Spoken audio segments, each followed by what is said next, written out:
Hi guys, so welcome back to another episode of the Kickoff Discussion Podcast. I am Super Kwame Balogun.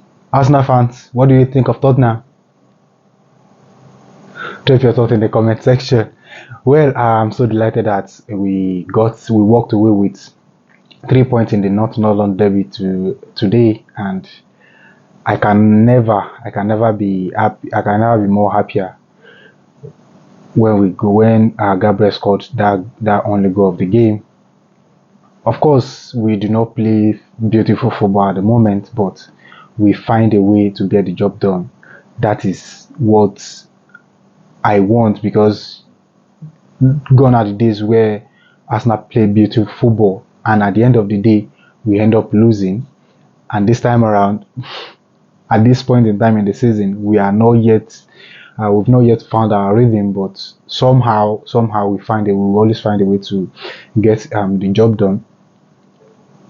Out of 4 games, we now have 3 clean sheets. We have only conceded 1 goal so far this season, which I'm so delighted about as well, because if you want to be if you want to be a champion, you need to always find a way to win games, and as well you need to always be defensive minded as a team. So kudos to all the boys. They performed fantastic well today. I'm just so delighted about the performance.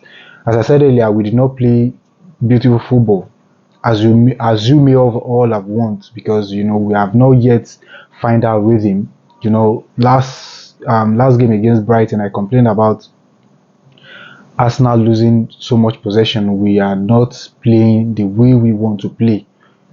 And the way we've seen Mikel Arteta wanted to implement his playing pattern this season. However, that does not mean that Arsenal are not winning games. We are winning games, which is very, very important. Till then, this kind of strategy by Mikel Arteta, I don't know what to say about it. I'm so delighted about it. Tell me your feelings and tell me your thoughts in the comment section about the whole thing, because if we continue like this and we continue winning games, I bet you by May, if Manchester City are not holding our neck again, I think we should be able to be crowned champion if we continue on this trajectory, winning our games. Well, if you ask me, the way we played today, before the game, I was so worried. If you ask me, I was worried, because the reason why is that when in the midfield we were very short, because we are missing key players. We are missing Martin Odegaard, Declan Rice. We are missing Mikel Merino, our new signing. So I was worried, because I don't really understand what Mikel Arteta is going to do in the game. However, when the list came out, in my own prediction, I suggested that Zinchenko should play into the midfield. It should be shifted into the midfield for the game. However, Mikel Arteta came and he performed his magic. He played double pivot with Partey and Jorginho, which I think worked well for us defensively.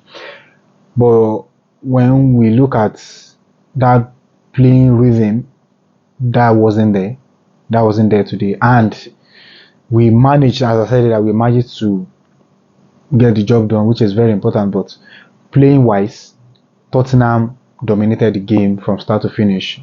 They were on the ball most of the time, and they came all out on us.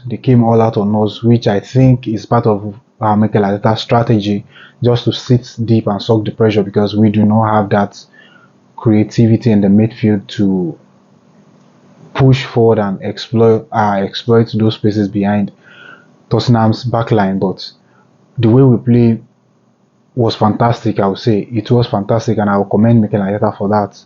I'll commend him for that. And again, when Tottenham were first 10 minutes of the game, when Tottenham were all out on us, there were nothing to write home about in their final third, which made me a little bit relaxed when I was watching the game.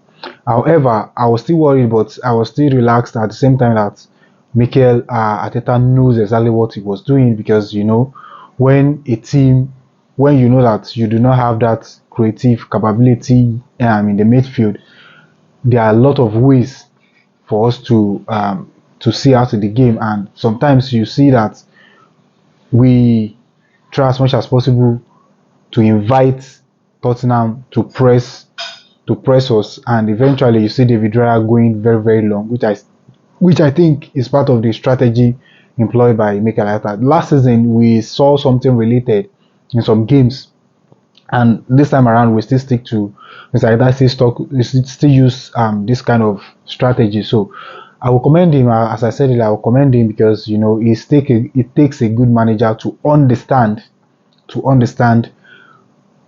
these dynamics, and the way he implements all these strategies is quite commendable. So I just want to give him his flowers this time around. And moving on to the key moments in the game.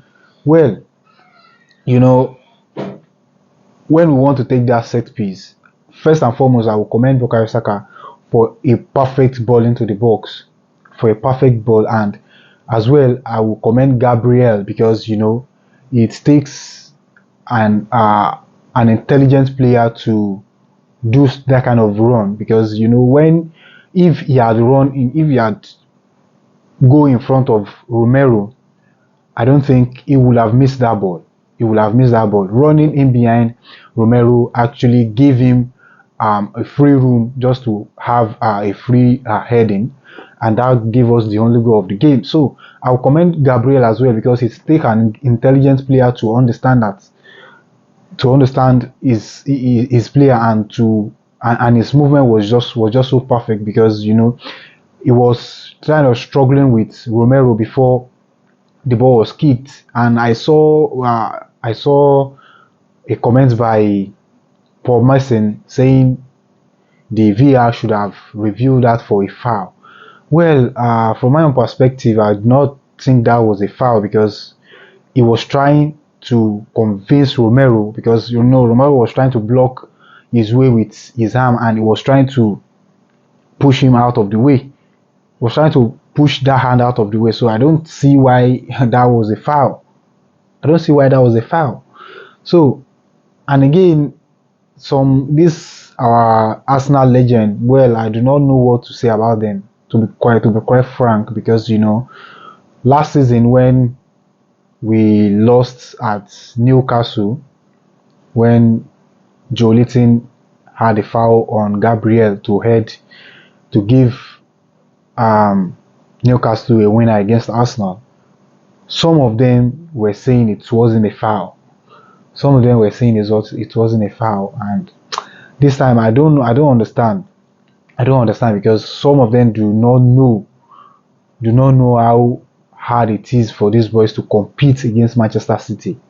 They do not know how hard it is to compete against a team like a Pep Guardiola team. So, well, I'm not surprised, Sha. I'm not surprised, because some of them are trying to downplay Bukayo Saka. Just a few days ago was talking down on Bukayo Saka's abilities and intelligence.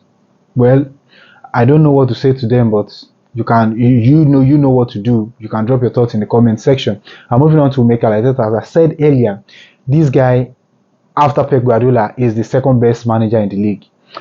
It's either you take it or you leave it. From my own perspective, he is the second best manager in the league. If Pep Guardiola wasn't in the Premier League, by now, I think Mikel Arteta will have pocketed 2 Premier League titles already.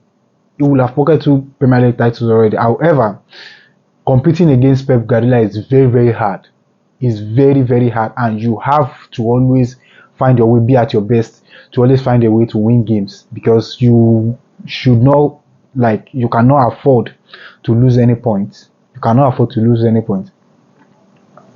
If that unfortunate incident does not happen against Brighton, I think we'll be having 12 points now. However, that one is gone, and this game that we just played against Tottenham speaks volume about Mikel Arteta's intelligence. And I want to reiterate that if we continue on this note and we continue winning our games, no matter what happens in games, I don't want to know by May Mikel Arteta will be the champion, will be the manager of the season, and he will be the champion. Arsenal will be the champion eventually. That is my own opinion. That's what I think, because if Manchester City, if Arsenal are pushing this hard,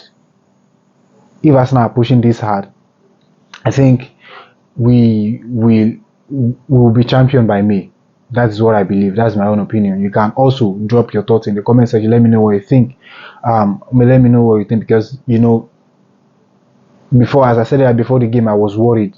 I will be sincere, because when you do not have some of your key players on the team, which that they are going to help the team, and this is where I commend Mikel Arteta, because when they were doing transfer business, I said in one of my videos that Mikel Arteta and Edu, they prefer to have quality squad depth than quantity. I say we are short. When the transfer video closes, we are short in the team. However, the squad depth that we have are quality players, because when you call upon them, they will deliver for you, and that is all you need. That is all you need to have in your team. Gone are the days where you have more numbers in the squad, but this time around, I am so happy that we have quality players in the team that will make impact when they are called upon. So these are just the little things that I see from the game that we've learned, that me personally have learned from the game. Mikel Arteta is just an intelligent man. You take it or leave it. These are the things I see from the game. If I just coming across this page for the very first time, and lastly, before I go, that expression from Gabriel after the goal speaks volume. Let me just say, it speaks volume, because it means a lot to him, and how hard these boys are trying to prove a point, and they are trying to be champions. So, as I said earlier, if we continue like this, we will eventually be champion in May. Take it from me. You can come back to this video in May. Thank you very much. If you are just coming across this page for the very first time, please do well to like, share, and subscribe. If you are already here, please kindly like, share, and subscribe and drop your thoughts in the comment section. I look forward to your comments. Thank you very much for your support, and I'll see you in another episode, and bye for now.